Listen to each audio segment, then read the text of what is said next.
So today let's discuss how to maintain vaginal pH naturally. So what is this pH and what is vaginal pH? pH is nothing but alkaline or acidic indicator which every body part has. So vagina is this canal which is directly exposed to outside. So this vagina maintains an acidic pH that is around 4, something ranging between 3.5 to 4.5 is its normal acidic pH. So by maintaining this pH, it protects itself from outside bacteria. So this vagina, how does it maintain its pH? So there are some nice good bacteria which are called Dodderline bacteria which are present in the vagina which maintain this acidic pH. So as long as this good bacteria is present in vagina, it can maintain its own pH and protect itself from outside bacteria. So this bacteria can be disturbed by overcleaning. So that is why we say vagina is a self-cleansing organ, and please don't do anything to overly clean it, because once we do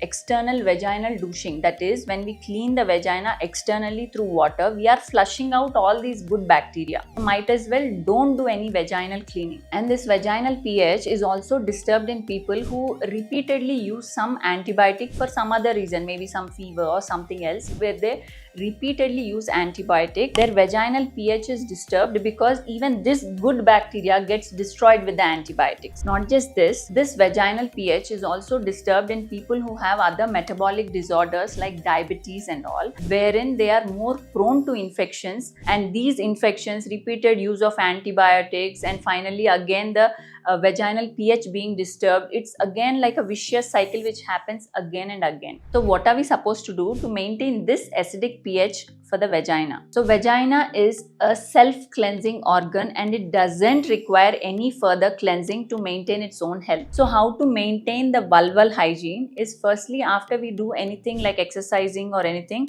immediately post exercise we are supposed to take a shower so that the vulva is free of any bacteria. And secondly, during menstruation period also, every 4-hourly or 6-hourly vulval cleansing should be done. And finally, after sexual activity, it's always advisable to again wash up from front to back, not from back to front. And not just this, it's advisable to use cotton, breathable, light color underwears to maintain the vulva dry and aerated. So when it comes to what to avoid, we are supposed to avoid all feminine external products like vulval sprays or any odor containing powders or any flavored condoms, etc. All these things will irritate the vulval and vaginal area. And finally, the vaginal health depends on your inner health. So it's always advisable to maintain a good lifestyle, that is with proper exercise, nutrition, sleep, and keeping your stress at bay. If you find this video informative, please like, share and subscribe to our YouTube channel, and to get further notification, please press the bell icon.